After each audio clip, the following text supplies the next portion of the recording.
Hey everyone, it's Strange Michael. I hope you're doing well today. Of course, here we are with another ranking movie series, review, video, whatever you want to call it.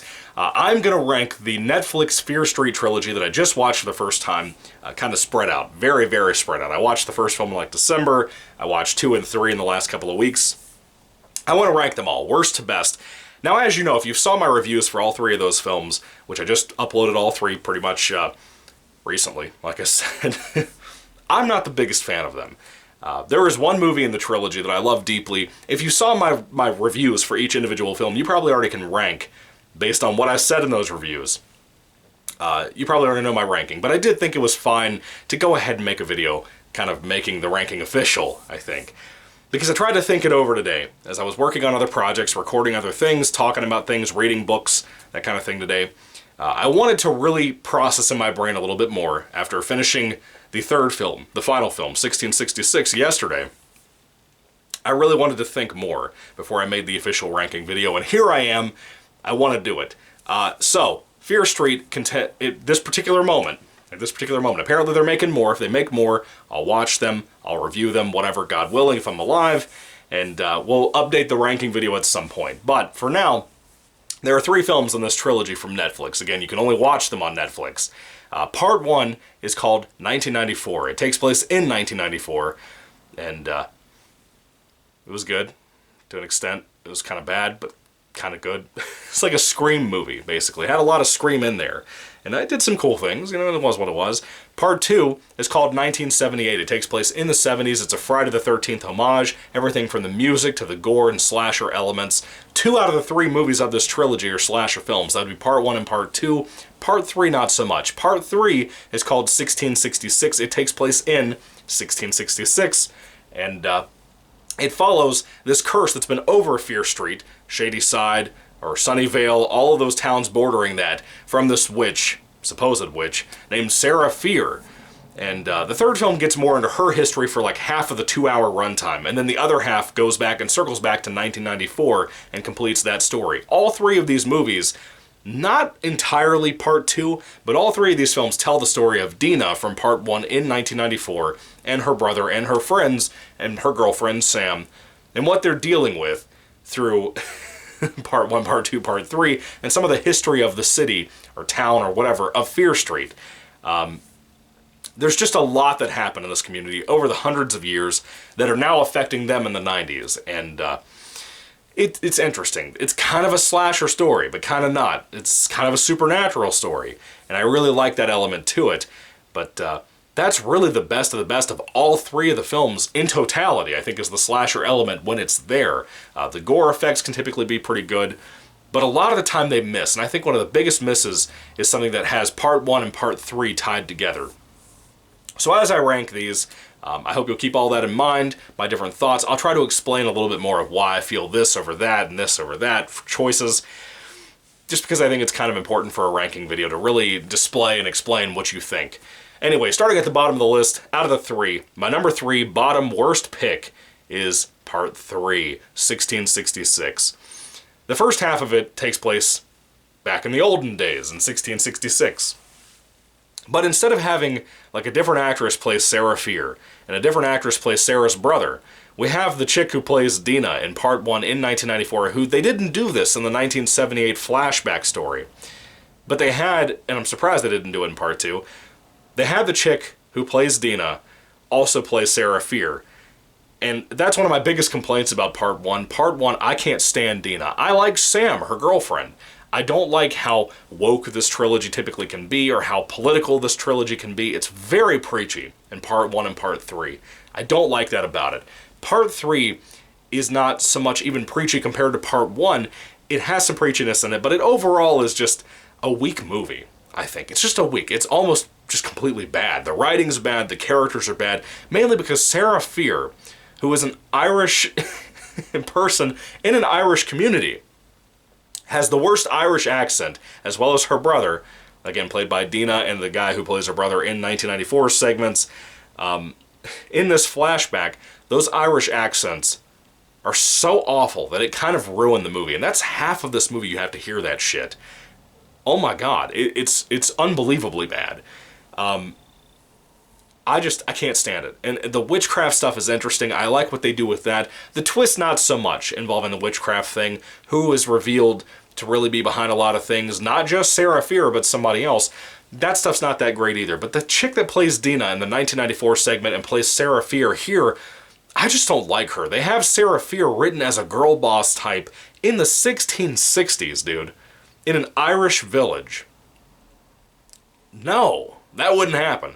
No matter how good the sets look, the movie is weak. And then the other half of the film, out of the 2-hour runtime, this film drags, by the way. The pacing is so slow for that Sarah Fear portion. And then when it goes to 1994 to wrap up that story, since back in part 1, when it tries to wrap that up, the pacing just jumps so quick, and I just think it falls apart. The movie overall, I just don't like it. I think it's the weakest of the trilogy, obviously, even for a trilogy that I don't even like that much. This third film, for me, is just not satisfying with the ending, with the resolutions, with the resolve. Of course, they tease they're going to make more. I think they are officially announcing that they've made more, or that they're working on more.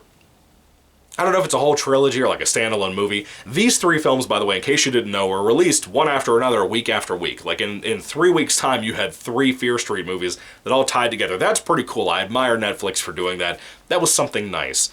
But like I said, part 2 is kind of a standalone. Part 1 and part 3 really, really, really heavily tie together.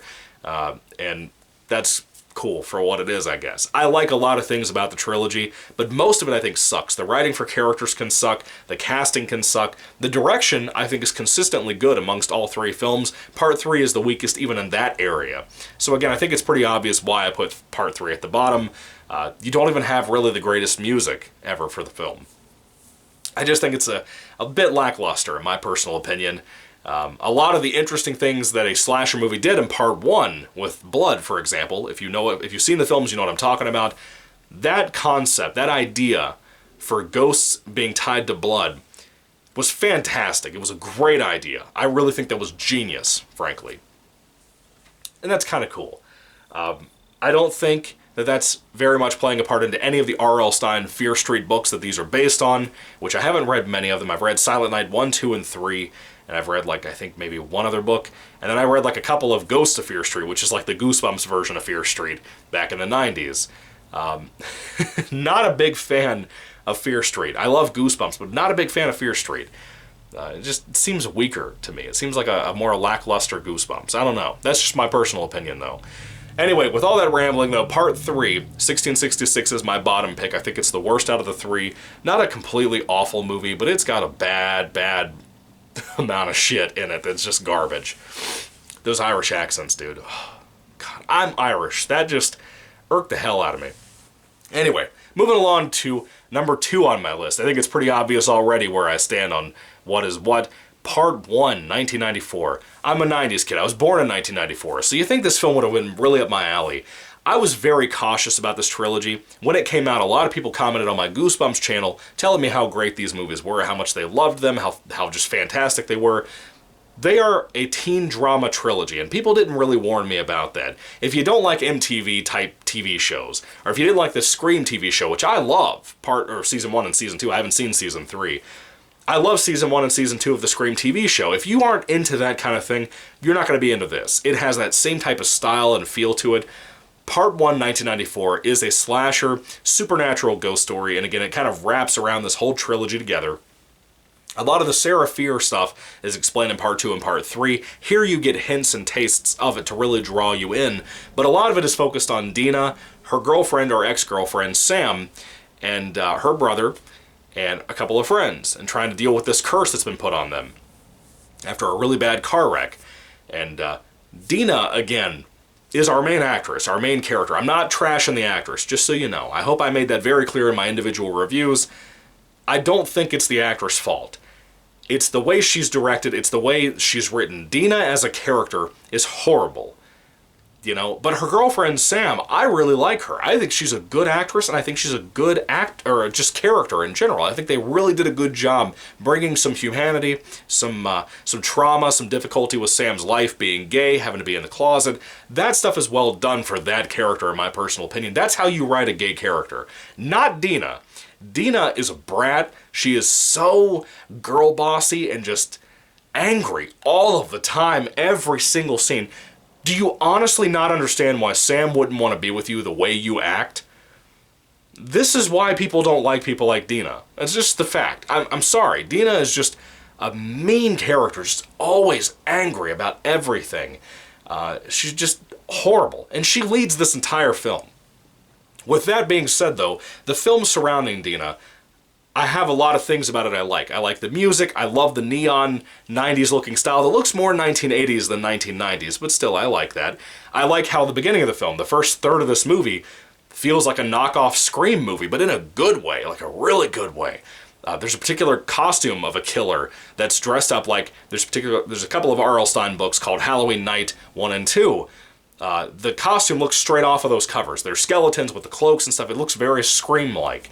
That might have precursed Scream with those covers back in the day. I don't know. I could be wrong. But those Halloween Night 1 and 2 costumes look fantastic. I don't even think that's Fear Street. I think that's Point Horror. So that was cool as a throwback for me. I love the costume of the skeleton killer, but there's other killers in this film that are brought in. I'm not going to tell you how, but again, that supernatural element of how they bring in different killers, particularly one who looks like Sackhead Jason from Friday the 13th Part 2. That's phenomenal looking. I love that character. That killer is so great. The gore effects in here are phenomenal. Part 3 was kind of lacking on the slasher element. They really didn't lean into that, and I understand why. They wanted to do something a little bit different with the focus on that story. Part 1 and Part 2 are very much slasher stories. Part 1 has some great gore and great kills in it when we have them. It's not very often, but when we have that, it looks great. Like I said in my ranking video so far, with the concept of using blood in this storyline, that concept I've never seen done in anything. I've seen a lot of horror, a lot of slashers. That was fantastic. That was a great idea, and I think it really paid off for this movie. But I think overall, the film is not as woke as I was afraid it was going to be. But it's like, you ruin so much because of your main character being so awful. And that's a shame, because the directing is really good. I like the supernatural stuff. I like the slasher elements. I think that's the best draw to this film is the slasher stuff. The teen movie feels nice. I like the horror references. I love so much about this flick. But all of the stuff that really counts for main audiences, which really we shouldn't go by, but I think it counts enough for the story, for the characters, a lot of that's really bad. It's dropped heavily. And it makes this film very middle of the road for me. Very bland, just slightly above average. But again, ranking the film, I think it deserves the number 2 spot. It's just a little bit better than Part 3. But really, truly, in my opinion and my taste, not by much. Now, moving on to my number 1 spot, the highest, the best, in my opinion, of the entire trilogy is Part 2, 1978. I loved this movie. It almost does a standalone compared to Part 1 and Part 3. It almost feels like a standalone. Most of this film is a flashback from a character who tells a story about her and her sister. We don't really know if the sister is dead or what happened to her, but she's dealing with something very similar to what Dina is dealing with, and Dina contacted her at the end of Part 1. They show up at the house. This character tells Dina and her brother about what happened to her and her sister back in 1978 at a camp called Camp Nightwing. When I did my review, I couldn't remember the name of the camp. I kept thinking it was like a Shady Side camp or like a Sunnyvale camp, somewhere in that ballpark, and it is. But it's called Camp Nightwing. Couldn't remember that to save my life. This movie is a Friday the 13th homage. Everything about it. The musical score it's Manfredini's music, basically. It feels like Friday the 13th, Part 1 through 6, basically. Mainly 1 through 5, but 6 as well. If you love Friday the 13th, you owe it to yourself to watch this movie. And you could basically watch it as a standalone. The supernatural stuff is kind of self-explanatory within the context of this story. It doesn't explain everything that Part 3 explains to help you understand Part 1 and what's happening there. But Part 2, as a slasher movie mainly, is phenomenal. The Sackhead Jason killer from Part 1 is the main killer in this movie.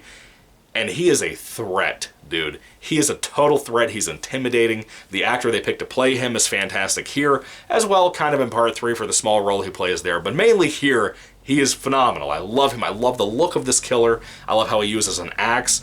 They aren't afraid to kill kids in this movie either. That's really the horrific part. There's a lot of chaos in this movie with the slasher elements. It's brutal. It's totally brutal. The acting from everybody's fantastic. Our main actress out of the two sisters is named Cindy. She's the older sister out of the two. She is a camp counselor, I think for the first time this year or something. She's beautiful. I love that actress. She's really, really good. Her character, Cindy, is very sheepish, but very strong. She's an actual strong female character and written so well. I love that character, dude. The major standout from this entire trilogy is Cindy as a character. She has a younger sister named Ziggy, who's very troubled, kind of mean-spirited, but also a bullied kid, too. But not in the traditional bullied character written way. I really like that about her as well. Ziggy is a cool character for the most part. Not my favorite, but she's good. Her kind of falling out with her sister Cindy is kind of rough. And Ziggy is still too young to be a camp counselor. She's an actual camper. She's about to get kicked out of Camp Nightwing because of her behaviors, the way other kids act at this camp, how she gets bullied. There's like a group of kids that are bullies. It reminds me very Goosebumps-like, which is kind of nice. It feels like a little throwback to R.L. Stine, since he wrote the Fear Street books and he wrote Goosebumps. It feels like a nice throwback to that, because a lot of the time if you have a bully in a Goosebumps book, there's a group of them, usually. It's not just one, a lot of the time. Bullies have friends, too. This part 2, 1978, I loved everything about it. I loved everything about it. I thought everything about this movie was exceptional, and I've recommended this highly. As you saw in my review, this was ranked like my highest rating that I could give it. I loved it. I thought it was amazing. I gave it a 5 out of 5 stars. Compared to my very weak 3 out of 5 star rating I gave to part 1 and part 3, not that I always talk about the ratings in these ranking videos, but I thought it was worth mentioning for this trilogy because of how weak part 1 and part 3 are, with their moments that they have that are good. Sometimes, very rarely, but sometimes. Part 1 more so often than part 3.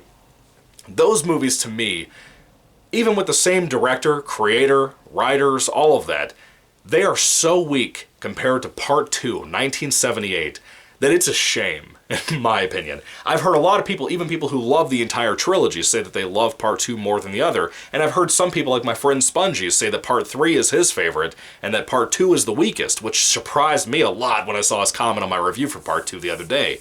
But, you know, people like what they like. For my personal taste, for my critique on it, I think part 2, 1978, is the best, and I think it almost is too good to even deserve to be in this trilogy. I think it almost feels like a standalone, and almost recommend it that way to watch it. But if you don't, that's fine too. If you want to see a really great flick, you kind of have to see part 1 and part 3 surrounding this. And I feel bad for you on that, but it'll give you something to look forward to, because part 2 is an exceptional high note in my opinion. I think it really hit a place that they really did a phenomenal job. They really, really did, and I want to give it credit for that. This is a trilogy that I'm not very excited about, in a series, I guess, where they're about to make more, that I'm not super excited about those parts either. The fact that Netflix is involved really kind of rubs me the wrong way, because they always ruin everything, in my opinion. That's just me. Stranger Things is one of the few things that haven't been killed by Netflix. It almost was. Season 2 was so bad I stopped watching the show. What I saw of Season 4 I really like. Never saw anything of Season 3. But Netflix always scares me away. And this is an example why. Because part 1 is so rough, part 3 is really, really, really rough, and part 2 is exceptional. I don't know what happened here. I don't know what inspiration kicked in making part 2, but it was phenomenal. I think it deserves the #1 spot. But anyway, that is my ranking for the Fear Street films. Number 3 is 1666 at the bottom. 1994 is number 2. 1978 is number 1 on my list. I think it is such a mess of a trilogy, and that's really sad, because I was kind of looking forward to this in a cautious optimism, if you will, and it just fell apart. I really don't think it's as good as people make it out to be, but it has really good moments. It has great gore in all 3 of the films when you have those moments. Not all 3 are slashers, like I said, but I think part 2 is phenomenal. I really, really recommend that to you guys. Anyway, with all that being said, though, have you seen the Fear Street trilogy? Did you love it? Did you hate it? Do you like this more than the old Fear Street books, or even the newer ones that Stine wrote in recent years? I think he wrote like 3 or 4. Did you love this more than any of that stuff? I'd love to hear what you have to say down in the comment section down below. What do you think overall? Do you want more? Do you want the new films or the new TV show or whatever it's going to be to tie into this? I kind of hope it stays separate, even though they teased, new projects at the end of part 3. I don't know. I kind of want them to stay separate from this. I want them to do something more quality, more slasher focused, like Part 2 was, more throwback to like the 70s or 80s type of thing. I think they really benefited on that. I really mean that, and I really think they could do even better if they focused on that next time. Anyway, it feels like lightning in a bottle, in my opinion. Anyway, what do you guys think? Put your thoughts and comments on my ranking down in the comment section down below, because I'd love to hear what your rankings are too. Let me know all that down below. Give me your reasons. I'd love to hear all that too. Anyway, thank you all for watching. God bless you all, and goodbye.